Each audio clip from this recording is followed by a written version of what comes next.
Hey, what's up, all my Facebook people? This is the first official video of the Ask Me Anything travel series. I'm very happy to come on. Sounds like I got a lot of great questions, so I have a lot of work to do. So it's all good work. So I get to answer all of your guys' cool questions and talk about my trip. What's better than that? So let's get started with a really cool one. So I got a really good question from my Uncle Phil Sichhart. Thanks for the great question of how do you approach and seek to understand cultural differences? And that is a very loaded question. I think it's a very interesting experience that to not only enter someone else's culture, but maybe be the only person that, or if you're traveling with a group, the only people that are different from the culture and don't know the written rules of everything because it it really makes you understand that there's so many different ways to live life. So I hope to give you a couple action items on this.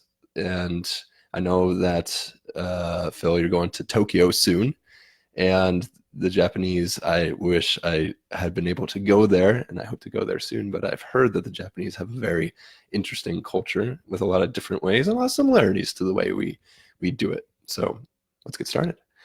I think the first thing you need to really think about is your own culture. When you step into someone else's culture, it's really hard to not project your own biases on them, especially the way that you do things. And to have an open mind, and that's very easy to say, hard to practice, but having an open mind that there's many different ways to do the same thing, even things that we take for granted and do every single day.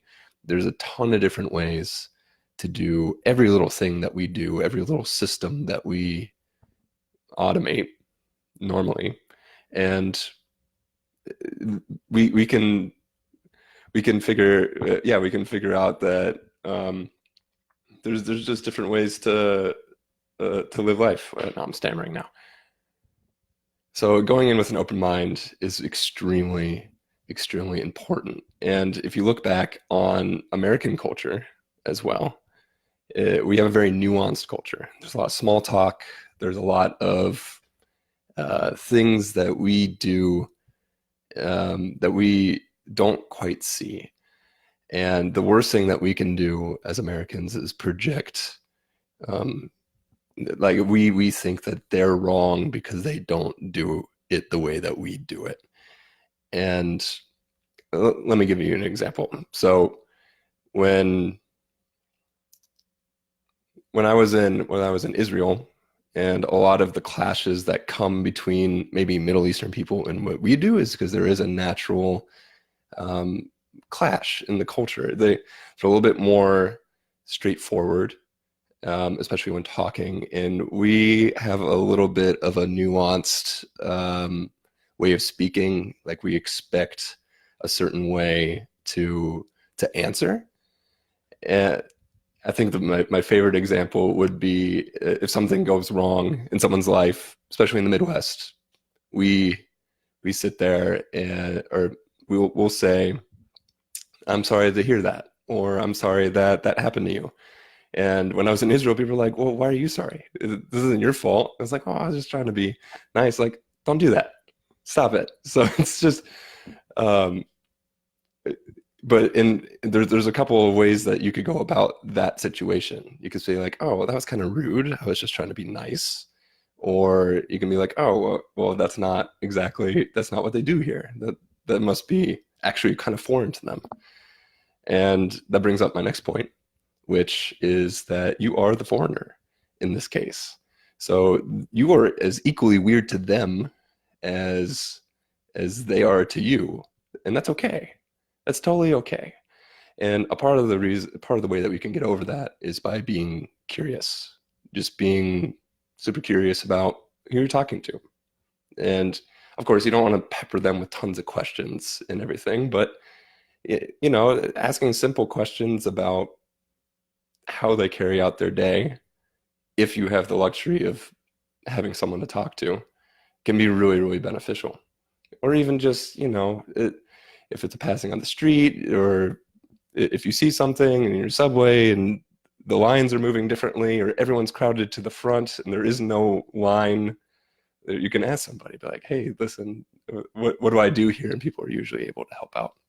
So understanding cultural differences is really an interesting challenge. And I think that understanding yourself, understanding what your understanding what biases you bring to the table is a very crucial step. And understanding that what they do differently may not be, it's not wrong, it's just different. And then also being curious, asking lots of questions to the people that you interact with. If there's different things like, oh, well, why is that? Why is this? Why is that? And sometimes you might get an answer that surprises you and go, wow, that's actually a really cool method of, lining up for the bathroom or getting your takeout order or getting on the bus. It might be more efficient, or it might be just complete chaos. And that's just the way it is.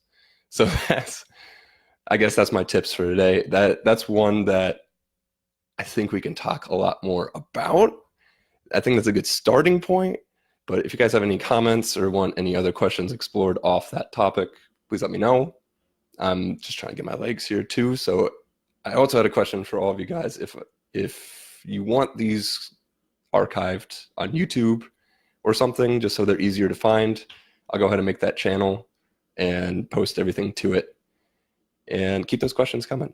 So I think that's my time for today. Don't be biased.